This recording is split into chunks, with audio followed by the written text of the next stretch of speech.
Ladies and gentlemen, boys and girls, we proudly present our spectacular show of podcast magic and imagination full of Disney wonder, news, and pop culture. It's the Main Street Electrical Podcast with Jenn Dave and David Dollar.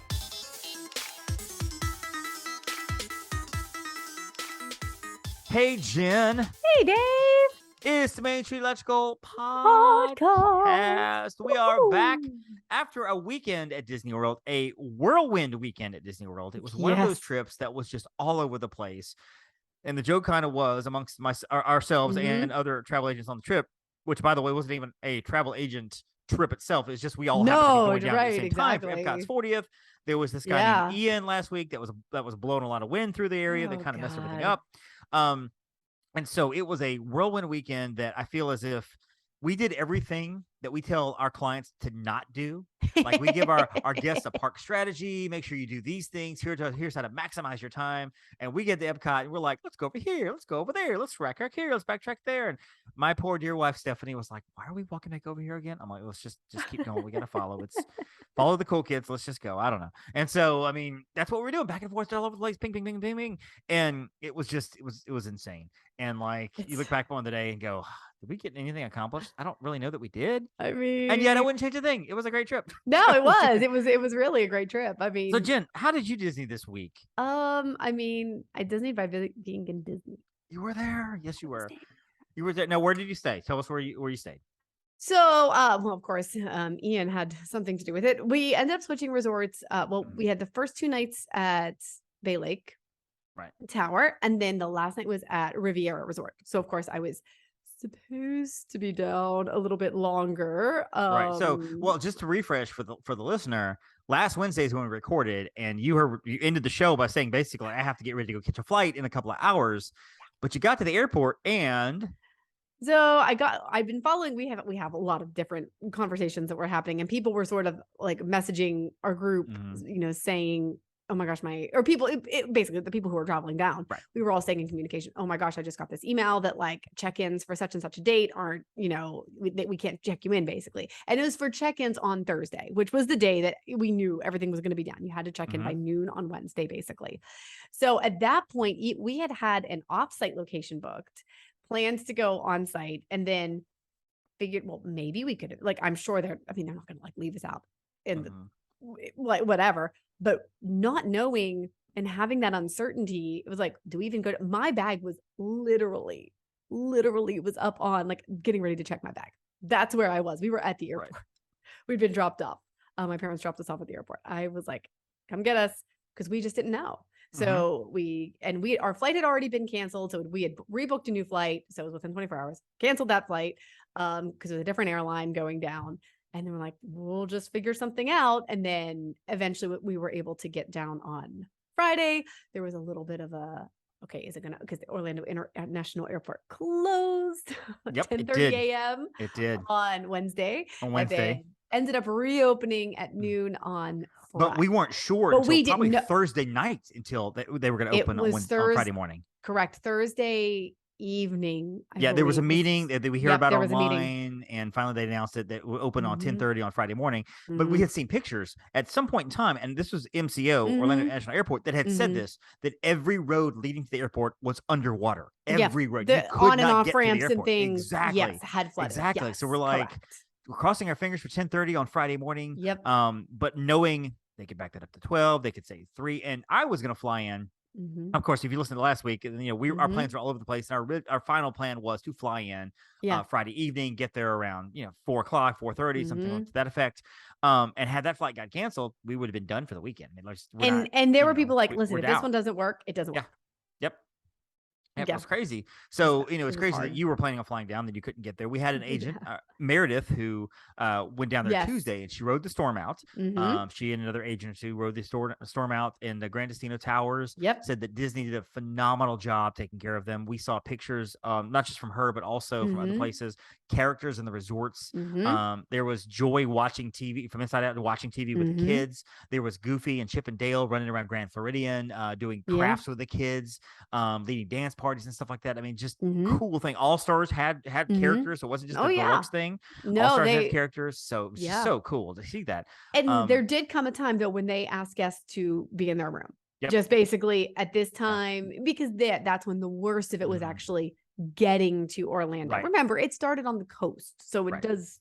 Yeah, it was one of the more powerful storms to hit the coasts. Yes. Just in terms of rain, storm surge and stuff. And It let's was just say bad. this too. I just want to make sure that people Mhm. understand this too. We've seen the pictures. The Fort Myers, It's Florida is just devastating. devastated. We get it. Devastated. There's live loss, there's Mhm. homes lost, things like that. Yeah. We get it. And we're talking about missing flights and trying to get to Disney. We understand that our yes. problems are nothing. Nothing. Absolutely compared nothing. to that.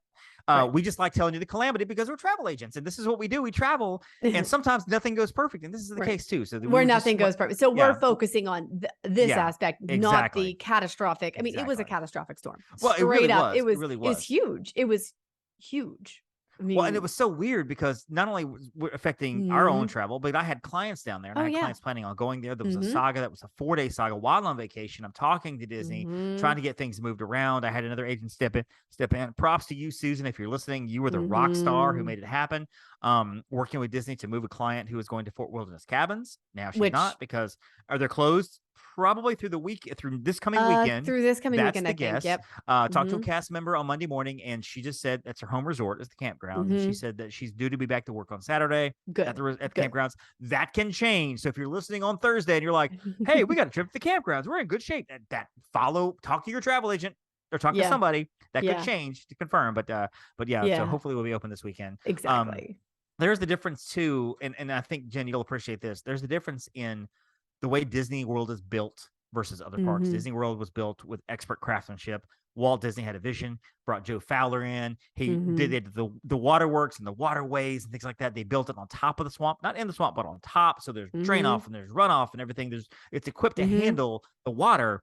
Right. Down the street, Universal built on a big patch of land with probably none of that. I'm not saying they didn't know how to build it, but I mean, but there's just maybe have the not opportunity to build what they built. Exactly. It did not as many systems in place with the exactly. drainage because Right. Disney really did not end up with, at least from what we can see. I mean, there's standing water in certain places, of course, but right. But they No. recover pretty quickly. The Hulk Mhm. coaster where it goes under the ground was underwater there. The Jurassic Park Mhm. ride is pretty heavily damaged. There's a big hole in the side. We saw it's the open knee. it's open It is though. I open. think they have Yeah. it covered up or, And then of course Legoland got some damage, and I believe somebody told me that the Peppa Pig park that's there that was built literally on a parking lot, an extra parking lot there by Legoland. I got didn't even know that heavily was a thing. damaged. Yeah, it is a thing. I didn't even know Peppa that Pig was a park thing. over there somewhere that again I was told that Legoland was like, hey, we have an extra parking lot. Let's put a park there. Peppa Pig. Hey, I mean, it was wiped out. So, so it's just interesting. So we're not going to do any news this week. We want to run down our trip real quick, kind of Yeah. talk about that. We'll get to kind of some Epcot stuff as we go. of And course. one thing that I don't want to do, and I know other podcasts that do this, and I love these podcasts, but one of the episodes I don't listen to a lot is when they have a listener or somebody call in for trip reports, and they spend 30 minutes talking about, oh, we did this, we ate here, we did that. So I'm not going to spend 30 minutes doing that. But of course, we came down to the party, For the Halloween Epcot party. 40 For specifically. the Epcot 40 specifically. Mhm. This was a trip that was planned a year in Yeah. advance. We were at Walt Disney World last year on the 1st. That whole epic saga. There's a whole episode dedicated to that, by Yes. the way. But that's the 50th. So We that's will different. we will do them about big things, Yeah, different big things. things. This is And not just a so- normal trip. We went to the party Friday night. So Jen, your Mhm. take on the Halloween party? Mickey's Not So Scary Halloween party, which to me was not that busy. It was sold Yeah. out, but it wasn't that busy. And I think people had to cancel some But a tickets lot because it was Friday. correct, because Exactly. people couldn't get there right Right. from the Right. storm. However, it is back. Like the Mhm. Halloween party is back. You have the Right. characters out, the special characters. You got the Yep. Hocus Pocus spectacular. Whatever. You know, Hocus Pocus. the Whatever. Hocus Who cares? Pocus. Like the Headless Nobody Horseman cares. Road, which I love Yes, seeing the very Headless cool. Horseman. So Very cool. Let's see what else. Of course the Jack Skellington fireworks. Mm-hmm. That's Right. all of that was back. The Boo to You parade. Booty of course, parade. Yep. running twice a night. And lots of candy. Lots of lots of candy. candy. They improved the bags this year. The bags They are did. thicker. Oh, they were very nice. They're not those like slick papery kind of Little- bags, yes. like This receipt was paper like kind a- of bags. These are like the It's like- reusable yeah, totes, but yeah. just teeny. It's like a tote that you would buy at like a Walmart or something for $2.50. It has Halloween Mickey on it or whatever. And so, It was which I nice. think I may let my kid use it for Halloween this year when he goes trick or Well, treating. why not? Yeah. They had stuff everywhere, which was great. And the lines, even though the lines are long, it's I mean, they move quickly because they're well, putting, because putting candy in and your there's no bag. lightning lane, right? And so Exactly. it's kind of back to that. And because it's a Right. limited capacity, I think the longest we waited for anything was what, Seven Dwarfs, which they Something quoted like at that. 45 minutes. And Was it that 20? was, I think we Maybe. calculated 20 or 25 minutes Yeah, before we it got was on. easy. It was like super, it was whatever. easy. And that was, yeah. So that was great. Yeah. So basically, when you go to these parties, and this is kind of a tip for the party itself, and we might have to do like an episode later on the Christmas party. And just like spend a whole time on parties itself. But Yeah. when you go to a party like this, you've spent a lot of money for a 5-hour experience. Okay, so you have to decide what you want to do. Do I want to ride all the rides? Because that's what you're going to do. Do I want to meet all the characters? Because that's what you're going to do. And probably not ride a lot of stuff. Right. Do I want to just hang out with my friends, watch the fireworks, watch the parade, maybe have some snacks and stuff? And that's cool. Right. And you can choose to do all three, but you're only going to be able to do bits and pieces of all three. You can ride like 2 rides and see 1 or 2 characters and have some snacks and stuff, because the lines for characters are like Max as Powerline was there. The line for his character was busy all night long, because you don't probably see an hour wait. him Exactly. very often. Jack and Sally are always an hour or 2 hours long. I don't know if the 7 Dwarves and Snow White were out this time. I didn't see them, but that doesn't mean I Right. just might not have. They been used to come there. out, and it's the only time, Halloween and Christmas, the only time you would see all of them together, all 7 together. Dwarves and Snow White, and that line was forever long. Right. So you have to don't see decide, that. hey, exactly, I want to see Stitch in his Elvis costume, but I'm going to have to give up an hour of my party time to do this. And that's great. Or I'm going to ride all the rides, and that's fine. But you might not have time to do a lot of other stuff, depending you on have the to snack that you go to. prioritize. Exactly. You have to depending on prioritize. the snacks that you want, you may wait a longer line for it, maybe for the popcorn buckets, for the Donald Sipper that people were really wanting. So, you just have to decide going in there as a family or as a person, hey, what do exactly we want to get out of this party? And we walk out going, I'm glad we went. This is what we did. Awesome. Yeah. And for us Friday night, for Stephanie and I, because Stephanie was with us, we were hanging out with some of our favorite people. I love the people in this team. So, we would ride some rides, and we actually had some snacks and stuff, and we kind of just toured around, took a lot of pictures. And, I look back and I'm like, well, we didn't do 1,000 things, but we had a great time together. And that's what I got out of the party. And I loved it. And for Brady and I, we were sort of like in and out and all around. Our big thing was riding rides, because we didn't know, like, we were like, this is our priority. We've done a lot of the character meets. We want to ride. So we were, and eat some snacks. Right. Of course. Snacks so, we rode the rides that we wanted to ride. And that's what we did. The only thing we didn't get to that I didn't get to was Pirates. That's the only thing I did not get to. Well, it closed. It was down. Closed for a while. Yeah. Yeah. All the cast members lined up. Yep. And so the only time, because so we went to Epcot, of course, on Saturday, and maybe we'll talk about that in a few minutes. And we went to Magic Kingdom on Sunday, a big group of us, and there was people going to Hollywood and things like that. I was going to say not everybody was together the whole time but everybody was at Epcot on Saturday. Yeah, we had a great meal at Epcot at Vietnapoli, which a lot of us all got together. We all got the pizzas and stuff. Which, by the way, I will tell you that a personal pizza, small pizza, I say small, a pizza, it's a decent size pizza, but a personal pizza will cost you $21. A larger pizza that will feed probably 2 to 3 people with large slices will cost you $33. And the large, gigantic pizza will cost you $44. I know this for a fact now, because at our table, we had those all 3 ordered over different people. And we ordered the $33 pizza. They charged us for the large pizza. So I'm wondering if our agent, Val, probably got charged for the smaller pizza. And so, Val, you owe me $10, by the way. So that was fun. Vietnapoli was great, and we just had a great time overall the weekend. It was just, like I said, nonstop busy. Went to Topolino's dinner for the first time. Had never been there for dinner. Had lunch, had breakfast there many times for characters. Dinner is fine dining, it's signature dining. It's the top of the Riviera Resort. Myself and our agent Meredith, her friend Kyla, and of course my wife Stephanie, turned into about a 4-hour meal. Did not expect that kind of meal, which was fine, which was great. I had no expectations of like, oh my gosh, we got to get out of here in an hour and a half. Yeah. I did not realize it would take that long. The steak was amazing. The desserts were amazing. The drinks were amazing. It was just fantastic all around. The bill was not amazing, by the way. So just go into it knowing, you know what? I'm not going to get out of this for $38 a person. This is going to be a little more than that. The lament Stephanie has, I wish we'd shared something. I'm like, I'm fine we didn't, because that steak was delicious. And so, had a good time there. And of course, you were there with Brady celebrating his birthday. Yeah, we were with his sister. Did he have a good birthday trip? He did have a good birthday trip. And his sister and her husband were down for Epcot 40 as well. So we did see them a little bit on Saturday, but then on Sunday we went over and we spent the evening at Topolino's with them. And we actually were there before you guys got there. Right. And we we basically shut down the restaurant because we were there. We took our time over our Yeah, courses. you were there before we got there, and you were there after we were about to leave. Yeah, So, exactly. you know, so really cool. So yeah, that was the weekend in a nutshell. Of course, we all left on Monday morning. Some of us had a reservation over at Cape May. We canceled that. Just went to Boardwalk Deli, the brand new Boardwalk Deli. We decided for time purposes. I know you slept in because it's that meme where you had Mr. Incredible going, when we get there. That is totally you. Totally. It's like, Jen, when you come to the park, Jen, you and Brady get to the park, and you're going, we'll get there when we get there. I mean, that's pretty much you in a nutshell when it comes to the parks. But some of us had flights out like at noon, so we needed to be at the airport around 10 or 10:30. Meredith was very frightened that she would get there and the TSA line would be backed up forever. Yeah. Which, by the way, I need to message her today because she needs to get pre-check. I'm like, you got to get pre-check. You got to get pre-check. She's traveling. She doesn't have pre-check. I'm like, what are you doing with your life? Come on. Worth every cent. And worth every single cent. And so we left, we decided let's just do, instead of a sit-down meal, let's just do a quick counter service, which worked out fine. Boardwalk Deli was fantastic. The food was great. Brand new location there on the boardwalk. They overtook something else there, but delicious. It was reasonably priced. I think I had like a bagel sandwich with bacon and sausage and eggs, and they have different salads and like fruit bowls and things like that. We got to the airport. There was like 4 people in the TSA line. There was nobody there. I mean, we zipped right through in. Well, Stephanie and I zipped right through in about 30 seconds. She took about 5 minutes because, no pre-check. What are you doing here? So, but yeah, so that was fine and everything. But so Epcot is celebrating its 40th anniversary. Opened on October 1st, 1982. And I kind of want to talk a little bit about Epcot real quick, just kind of set this up for people who've never been to Epcot or they don't go to Epcot very much, or I mean, Epcot's not really a kids park. I mean, my kids don't really like Epcot, and there's nothing for my kids there at Epcot.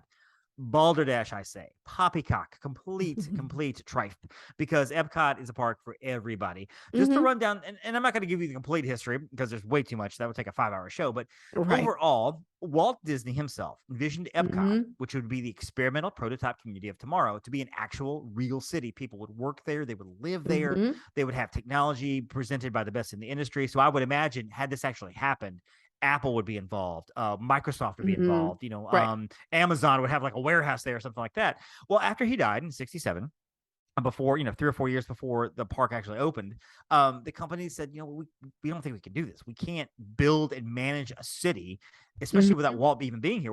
This was Walt's baby, and we can't spend the money on it. But his vision for Epcot did push Walt Disney Company to convince the legislature of Florida to create Reedy Creek Improvement District and Lake Buena Vista. So those started around the early 80s. They're effectively given in power to the Walt Disney Company.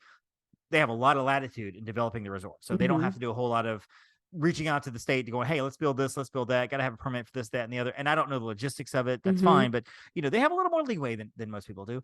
Disneyland was a massive success in California. So the Walt Disney Company decided to create a clone of the park. Magic Kingdom was going to be a clone of Disneyland. But Epcot kept coming back to the Imagineers, and they're like, what if we did something with this? What if we did something with this idea? Maybe not a city, but as a theme park with new technology. And there were some Imagineers that were like, yeah, but we kind of like Walt's idea of having a living showcase, like a world showcase of sorts. So there was a talk of actually having 2 different theme parks, like one Future World Park and one like International Park. And eventually they stuck them together. And so you have, Future World and World Showcase for a little while until we go to the whole neighborhood things. You know how I feel about that. In 5 years, people are still going to say Future World. They relied heavily on corporate international sponsorships to develop the pavilions. Of course, that's when you had like Kodak sponsoring this, and you had Siemens sponsoring that, whatever. Eventually they built it, and it came open in 1982, and there we have Epcot 40 years later, which is awesome. And so a lot of things happening for Epcot.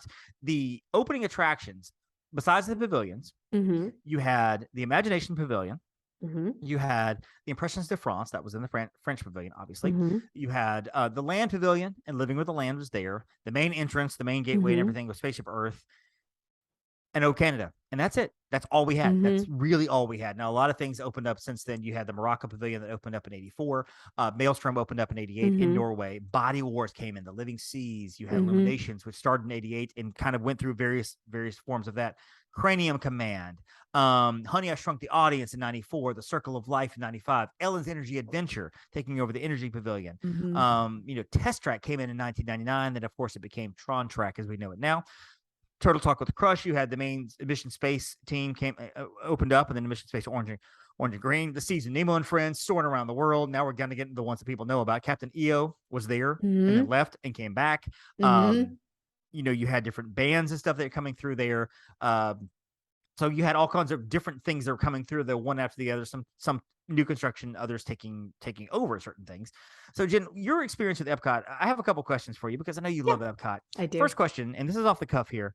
What is it that you love about Epcot? And don't just say, oh, it's magical. I mean, like, kind of go below the surface now. What is it for you personally that appeals to you about Epcot? And my next question, you can combine these two if you want.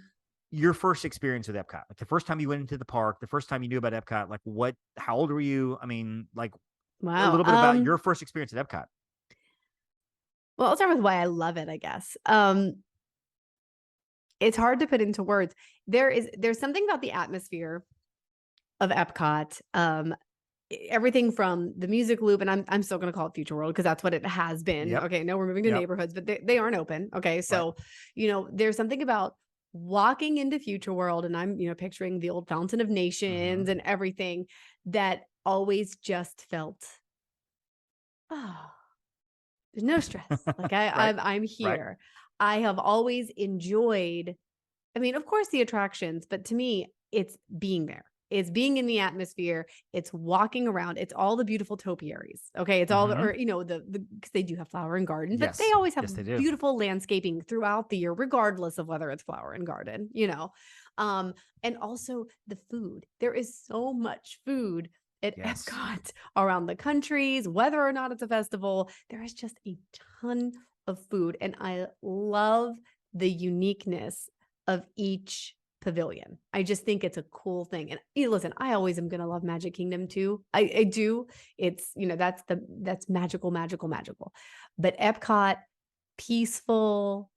It is that place. It's like, it's a happy place. You think of like, okay, where am I going to go relax? I'm going to Epcot because I'm going to relax. That's it. I like it. First time I remember going as a kid. And of course, so young. Probably the first cognizant memory I'll go with was when I was in 5th grade. Right. And I remember. So we're talking 99, 2000. Oh yeah. Yeah. Yeah. We'll go with that. Sure. Just a couple years ago. Right. So obviously, I remember thinking how cool it was to go into Spaceship Earth. Like, ooh, I'm going in the big golf ball. What? I remember also the original Journey into Imagination. We loved it. In fact, because there was a gap between when I was a kid and then when I went back and when I rode it again for the second time, and I'm like, wait, have I ever ridden this before? And the answer is no, because it was a totally different ride. What I mean? Even the ride track was different. So I will say, and I do remember from my very first trip, I do remember being in Body Wars. I remember being shrunk down to the size of a blood vessel and, riding through the body. So it's funny, but like that memory has stayed with me. I don't know why, but it's funny. Like that's one that I actually do physically remember. I love it.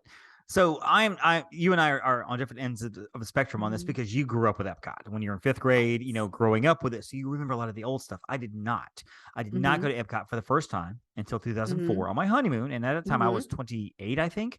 So I wasn't a kid going, oh my gosh, Body Wars is so cool. I was an adult going, oh my gosh, Spaceship Earth is so cool.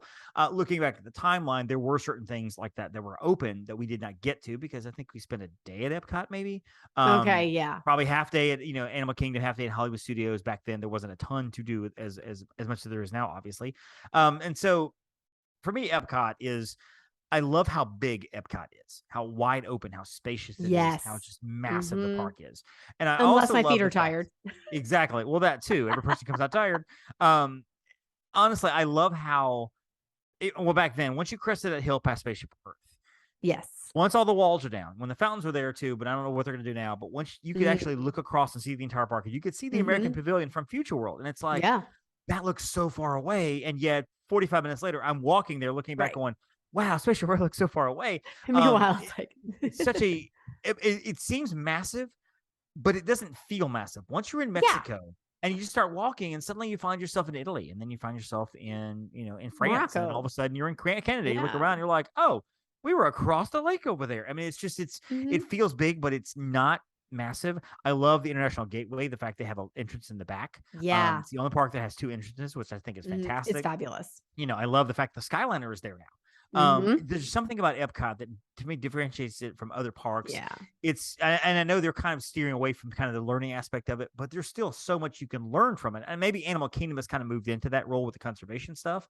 But overall, there's so much you can learn from it. And there's 2 different experiences you can have at Epcot. It's the only park where I feel as if you can have 2 completely different experiences. Oh, yeah. One in World Showcase, nibbling and drinking and enjoying the parties, enjoying the countries and riding the Grand Fiesta Tour and Frozen or whatever. And over here, you're zipping through space and you're going through Spaceship Earth and you're soaring over California and over the world. And you're on a car going 64.9 miles an hour, in the open road. Just 2 completely different experiences, all separated by a couple of bridges, which I think is great. So we love Epcot. And I've often said that the theme parks for me, when somebody says, what's your favorite park? It is like, it's your children. You love all of them equally, but you like parks, you like your children maybe more than some on different days, depending on what's going on, depending on how you feel. Yeah. I tend to like Magic Kingdom and Epcot more than Hollywood and Animal Kingdom most of the time, if you were to ask me. Even though I love both of those parks, so it's no slight on them whatsoever. I just happen to gravitate towards Magic Kingdom and even Epcot. It's as if, Jen, like you have 27 agents under you, and we know that, you love them all equally. I'm your favorite most of the time, but every now and then you have a different favorite. So I'm your Epcot, and every now and then maybe quasi-producer Heather is your Magic Kingdom, which is fine. But well, quasi-producer Heather is Magic Kingdom girl. So that's very true. That is very, very true. But I do love Epcot, and it's funny because I've been on vacations before. There was one vacation we ended up at Epcot like 4 times during the week, and I remember mentioning to Stephanie, going, "How do we keep ending up here?" And she was like, "I don't know, but here we are." And so we do Epcot stuff. So as we look ahead to Epcot in the future, we know a lot of things are coming up. We've got the Moana Journey of Water, which is coming. The Guardians of the Galaxy just opened, which is tremendous. Of course, we had an after hours party that we didn't even mention. We got to go another large group had that party for Give Kids the World, which was a great thing, great organization. So we went to that and had a fantastic time at that party. We're Guardians a couple times, had lots of snacks and test track and so on. We've had 40 years of Epcot. We're now approaching the next 40 on to 50, I guess, which now we're going to have to start planning our agency trip in, 2032 for the 50-year celebration of Epcot. So let's get on that. When tickets will be $400 a day, but notwithstanding. So I want to play a little game called Stop, Start, Continue. And this game is not really a game because they used to do this when I was giving reviews as a manager at Starbucks. We would talk about two baristas. We would say, here's what you need to start doing, and here's the praise. You need to continue doing these awesome things. But I want to do that a little with Epcot in regards to Disney and how they treat Epcot. I want to say, Jen, I want to talk first. What does Disney need to stop doing when it comes to Epcot? Is there certain things that Disney keeps doing that you're like, Disney, I really wish you would stop doing that? One of the things that I will, I actually wrote this down here, is that I don't want them to rely on tech so much that it negates the guest experience. Now, you can say this for all of it. Obviously, one of the contentions with Genie Plus is, oh my gosh, I'm always on my phone and blah, blah, blah. You were tech in Epcot just because. Yeah, but I feel like there's a lot of tech and a lot of future things they're building with it and everything. And with the innovations that is coming, I just want to make sure that they're not continuing to just put so much effort into like, okay, well, now you have to have the Play Disney app, and they're trying so hard to play Disney. They want it so badly. I'm like, it's like Mean Girls. Stop making Play Disney stop trying to make Play Disney trying to happen. It's not going to happen. Just stop, because nobody uses it. But I don't want Disney to continue pushing so much tech in Epcot that you lose the sight of what the park is supposed to be. And for that matter, I also want them to stop trying to focus away from what the park originally was. I get it. It's not an educational park anymore, and I understand that we're moving forward. I understand it, but I don't want them to get away from the vision of Epcot that Walt had. If that makes any sense. I mean, yeah, so, no, it does. I would say, and as much as I absolutely adore the festivals, I want you to stop extending the length of the festivals. I had it written down too. Because I love them, but it was more special when, let's say, Flower and Garden was March 2nd through mid-May. Right. I'm getting at that. And then, okay, we don't have that. Okay, now it's Food and Wine from early July. It was Like now, July right now 12th or it's early something. July. Yeah. No, but even so, Flower and Garden actually extended into like June this year. Right. And then, but it didn't used to. It used to be a lot more limited. And even then, like that's one thing. But then you got all the food booths, which I love, and that's a huge draw. Yeah. But also it does, especially in the heat of the summer, you got people coming to Food and Wine Festival starting in mid-July, and it's stretching all the way until like November 15th or like until after the Wine and Dine half marathon. And so, and then you don't get into the holiday season until after that. And Festival of the Holidays, obviously, that is the perfect. That's a great length for that one. Right. Festival of the Arts, great, 6 weeks, awesome. But Food and Wine has become like so crazy. And of course they're making it so it's like, well, it's half of it's open, and then like the whole thing is only for a certain amount of time. But I don't know, it was kind of more special when it was more limited. I wrote that down on my list here, and I agree that the festivals, stop making them last all year long. There is something, it's just weird to be, and I have not been to the parks in July in a long time, and I understand it's very hot in July. It is very hot in July. It's hot in June. The last couple of times I've been in June, it's like, oh my gosh, it's so hot. It's just like the surface of the sun. And I just don't want to be standing in a line in Canada to get my hot steak, and my hot soup, like when it's 95 degrees in Epcot. And I just don't want, that's gross to me, It's more fall foods. It's not summer foods. I feel as if you want to have some booths open, then make it a Summerfest. Have a Summerfest where you have booths, have a different, have ice festival. cream and feel like cold foods and cold serving foods, things that would help you. Don't give me hot with cheddar soup, and I love it, and I would eat it anyway because it's Canada. But at the same time, let's put some speciality to these festivals, and let's make them more exclusive. On the same token, I don't think the Halloween party should be starting like August the 10th either. I think that's a little ridiculous, but. And I get with demand, like people will still do it, but I just think let's differentiate. Let's make it something else. Right. There should be a gap of like 2 months at least between festivals, Flower and Garden, and Food and Wine. I just feel, and I don't know that they'll go back to reducing it because. No, but listen, I said, I don't even care if, let's go back to reducing them and put in a summer festival. Yes. Like you said, great. Do that. I like the Summerfest where again all the booths are cold in nature, different popsicles, or you could do like an Olaf thing, exactly, different Olaf, which make Olaf and I know the little like the Ratatouille, like the hide and squeak, because Remy is the symbol of the Food and Wine, and I believe the Orange Bird is Flower and Garden. Yep. Figment is the Festival of the Arts. Is Is Olaf the holiday guy, or is there another one?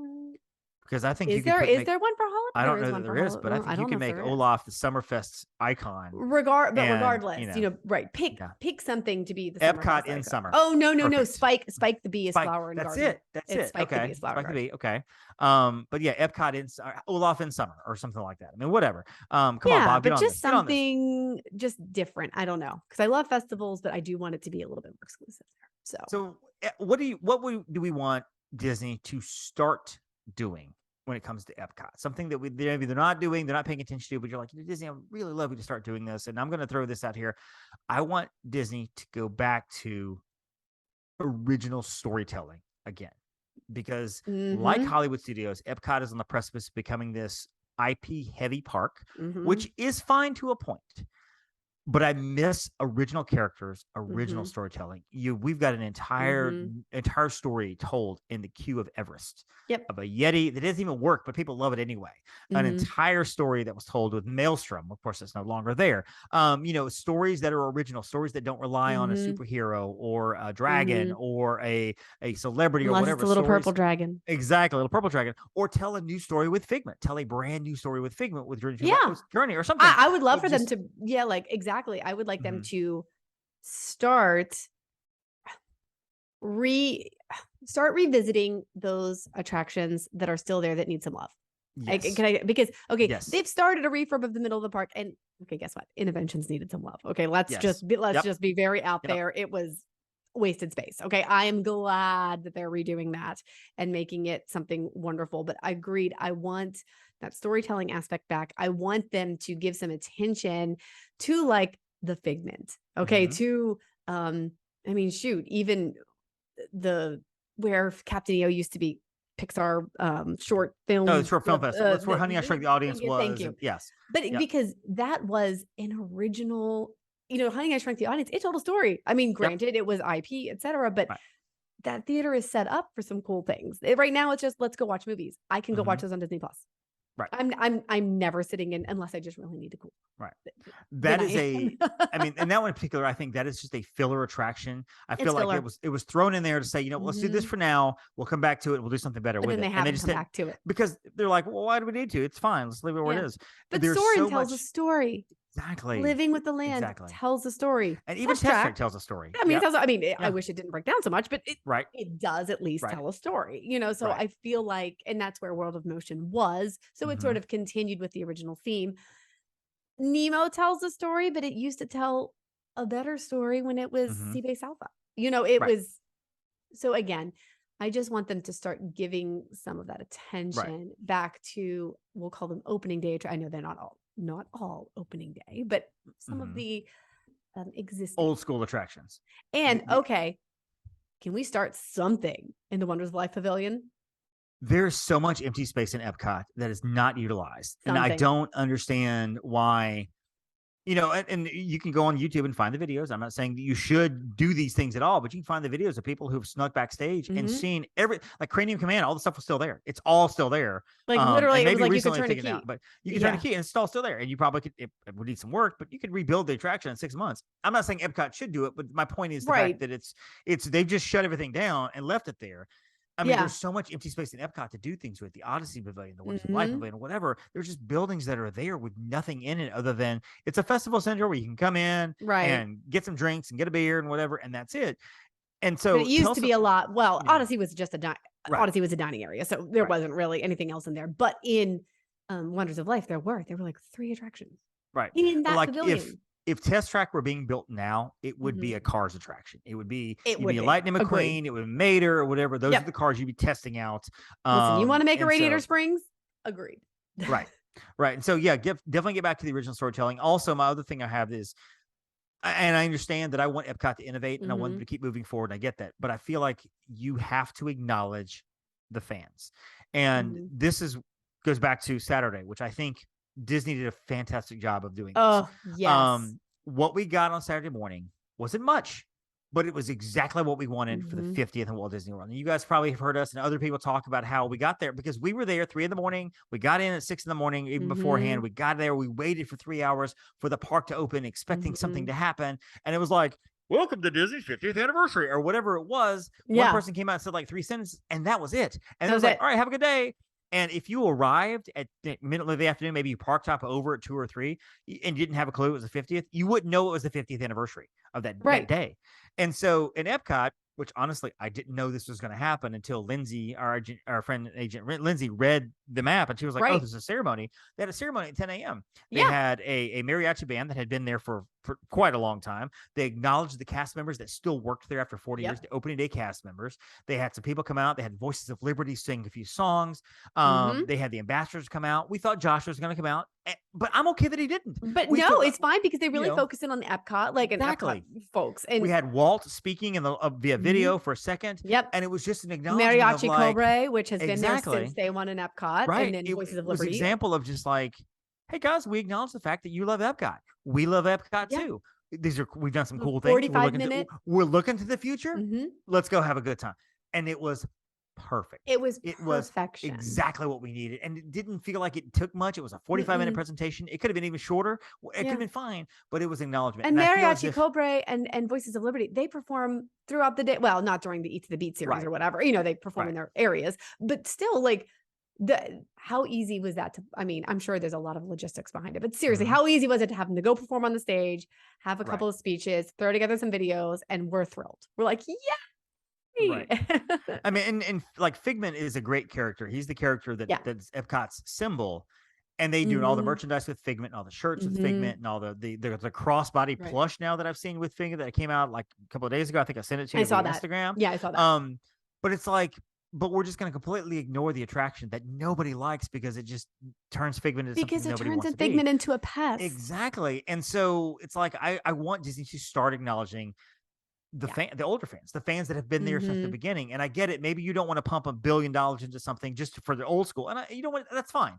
We want to bring in a crop of new fans that maybe don't even know who Figment is, but just understand that we're the ones spending the money.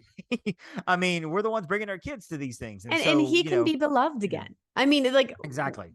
That's the thing, because people my age, or, people, in our generation love Figment. They're going to teach their kids to love Figment, or well, I mean, we're not about grandkids, but or their grandkids to love Figment eventually. So you need to give that attention to that character. And I think too, like with the merch was cool, but it should have been more of representation to me of it. There could have been a fine line of merch that we have now and merch that represents the retro Epcot. Maybe even have two different did you lines. see it? Because there were a lot of really cool pins and I saw some the of pins. retro stuff. I saw the pins were really cool. But spirit jerseys with the original Epcot logos on it, or T-shirts that have Body Wars or Cranium Command or Food Rocks or something like that on it, or make some reference to the original Spaceship Earth with Walter Cronkite or something like that. I mean, just things like that acknowledges, and people would plunk down $30 for something that makes me go, I remember that when I was 10 years old. Oh my gosh, I have it. They closed that 10 years. That's great. I'm gonna buy that. I mean, people would love that. They had a Horizons pin, which I totally bought. There's that. So I think that I think they should start doing that. So let's talk now, to close up, a little bit of what they should continue doing. Jen, what is Disney doing right with Epcot? What is happening with Epcot now that you're like, keep doing this. This is great. Keep doing the cultural program, which I know was paused during COVID, right? Like, I get it. But now they brought them back. They've brought them back now, which, and I know that was always, we always knew they were going to come back. It was just a matter of time. So I'm glad that they brought them back, but keep that as a focus. Keep World Showcase what its intent was to be. I understand the park needs to grow and change, and they have pretty much maintained that integrity of World Showcase with the cultural representatives, the foods and all of those. I want that to keep happening. Also, I want, which is going to sound strange, because as much as I said earlier about like the story, we were talking about storytelling, keep making updates, because the park had needed some attention in those areas. So keep on that track. We want you to not take away what we love, but we want you to keep moving forward and innovating, because that is what Walt Disney wanted. That is what the park was about initially. So I don't have any issue with like interventions coming down, and let's see these neighborhoods. I'm interested to see how they're going to turn out. I think they can be, I think the Journey of Water is going to be really cool. And I say that one because that's the one I remember, quite honestly. Well, it's also very prominent because it's right there in the middle of the park, Yes, it's right. And I'm wondering, because there was a fountain in the center, that kind of makes sense that then now it's going to be another water feature right there in the center. Right. Well, and what you just said was great. Don't take away the things we love, but let's keep moving forward. And I think that's it in a nutshell. That doesn't mean that we have to have, whatever. We had Maelstrom for the longest time, since '88, and they closed it and they put Frozen in. And it needed a refurb. It did need a refurb, and that's fine, because they saw Frozen are iconic characters that will live on now forever. They are part of their legendary status in Disney, and I get that. And Frozen's a great ride, and it deserves an attraction. It deserves an attraction. And I know we said earlier about original storytelling, but one of the things I think that Epcot should continue to do is just dreaming massive, not just dreaming big, but dreaming massive. Guardians is an undertaking. The building is massive. Huge. It's a roller coaster indoors, but it's such a different kind of coaster. Yes. It's an omni coaster where the whole cars move, to the point where if you're in row 9, you're near the back of the pack, but then all of a sudden you're first within the ride. Suddenly you're the head of the entire train, it's like, what just and then happens? You're back again, because this is how it goes. You get the music in there. The whole the storytelling there is just incredible. Even Remy, it's something as simple as Remy. You're not just going through and seeing the rat do his thing. You're now the size of a rat. And like one of the simplest parts of Remy that I love so much is when it goes under the shopping cart, and you look up and you can see this massive wheels and shopping carts like a little grating above you. Like, that's the only time that I think I will let myself go, man, I am small. I mean, it's great storytelling, and I want Epcot to continue doing that. Don't just open up some little rinky dink, but like, oh, here's a pop up, whatever. This is fine. Don't give us any more Pixar film festivals. Don't just throw something in there for the heck of it. If you need to if Journey to Imagination closes, don't open it up a year from now due to fan demand with something crap. Keep it closed for 2.5 years to give us something a good refurb. Incredible that we were like walking out of there going, That's Figment. That's exactly what Figment should be. That's amazing. And then a whole new generation of people now are now in love with Figment. So yeah, I think Disney's just continue to dream big. I mean, continue to do that, and don't continue to recognize. And this goes back to what I said about, stop moving away from it. Continue to recognize the vision that Walt had. Yeah. Obviously, it's not going to be a city. It will never be a city. It can't be what Walt wanted. No, but it can have aspects of that. Yes, and there's a statue of Walt coming. Which is going to be beautiful. I've seen the rendering of it. And I'm not a sentimental kind of guy when it comes to that, but there's a chance I'll tear up when I see it because I'm so in tune with the fact that this is Walt's baby. I mean, one of the things one of the reasons he put Magic Kingdom into place is because he kind of was looking already ahead to Epcot to say, we do Magic Kingdom and it works. We can build Epcot. So let's build a Magic Kingdom so we can build Epcot. It was the way to get people to Florida to then see Epcot. It was the, what do they call it? The weenie. Yes, the weenie. Very good. Very good. So that's our little wrap up on Epcot. We'd love to hear from you. Of course, the MSE podcast at gmail.com. If you have any thoughts on Epcot, please let us know. We'd love to hear your thoughts on the park itself. Do you love Epcot? Do you not love Epcot? Jen, what do you tell the guests that say, well, I don't know if I'm going to get Epcot or not because I don't know if my kids will like it. Well, I mean, what do you? When I start listing out, well, here's where you can meet. And obviously it depends on the family and what they have. Right. But let's say they have little princesses. Well, you know what? That's where you can meet on an Elsa. There's a Frozen ride there. Princesses meet and greet around the world. This is where you can do Soarin' and Test Track. And there are some great thrill attractions. Your Marvel fans, we've got Guardians of the Galaxy there. Right. And when you start listing off what is there, it's like, oh, well, we do want to go to Epcot. But for some reason in people's heads, all they think about is the countries. And they're boring. Oh, but in every country, we've mentioned KidCot. KidCot, where they can learn and they can color and what's the current, there's like they collect things basically at each KidCot and it changes from time to time. But not only that, every festival has a scavenger hunt where you can purchase like a little map or whatever and go find like Food and Wine. Go find Remy. He's buried in every country. You just go find him. He's gonna see a little statue sitting up there. Go find Remy. Fill out the whole thing. Get a prize at the end. The DuckTales adventure is coming. You probably will use your phone for that, but it's much like that was like the Agent P or Kim Possible and Agent P, which is cute and it's very great. Fun. And it's an active thing, and if it's going to be, which I imagine it will be like Kim Possible and Agent P was, where it's not something that will take your whole day up. If you want to do like one thing here, and the next time you come back, do like 2 countries there. It's an activity in each country, solo for that country, but you can try to do all of them. And so that's coming. I mean, there are things for your children to do. There's always a playground, especially with the small kids. I mean, the playground set up usually over in Future World. There's also some sorts of fun playgroundy things. Lots of snacks, lots of ice cream, things like that, whatever. So there are many things for your kids to do. Absolutely. I would almost venture to say there might be more things for kids to do there than there is like Hollywood Studios, because Hollywood Studios has for small children who are dependent on height restrictions. Yes, exactly. Because really in Hollywood Studios, you've got the Disney Junior dance party, you got the Lightning McQueen thing. But there's so many height requirements in I mean, even in Toy Story Land. I mean, gosh, does Alien Swirling Saucers even has 30, one? I mean, it's a small one. It's a short one, but still, I mean, there's requirements. So if your kids are 38 inches or higher, they're in good shape. If they're 40 inches, they're going to get on everything. Golden. If they're 44, they're golden. I mean, exactly. So I think there's only one. I think that's Rock and Roller Coaster is 48. I think that's something like that, or 52. No, it's 48. There's no 52. There's no 50. It's gonna be 48. Yeah, 48. Jen, when's your next trip down to Disney World? When will you see the gates of Epcot once again? Not till December this time. Oh, wow. I know. Gotta wait like 6 weeks. Wow, that's crazy. It is. Gosh, it is about 7 weeks away. 7 weeks. 7 weeks away. Yeah. I will hopefully get to see Epcot or the parks the early November. I'll be going down for a conference, not related to travel. I'm going down for a conference, and we'll spend probably one day in the park. And I haven't picked the park yet, which I got to get my park reservation on at some point very, very soon. So yeah, we would love to help you guys out as well. If you're like, you know what, I want to go to this Epcot. This Epcot seems awesome. I love Epcot. Or all the other parks. Or maybe you're like, you know what, I'll show Jen and Dave. I'll go to all the other parks and forget Epcot. Yeah. You know what? We'll send you to. You can find us, of course, at info@uponaStarTravel.com.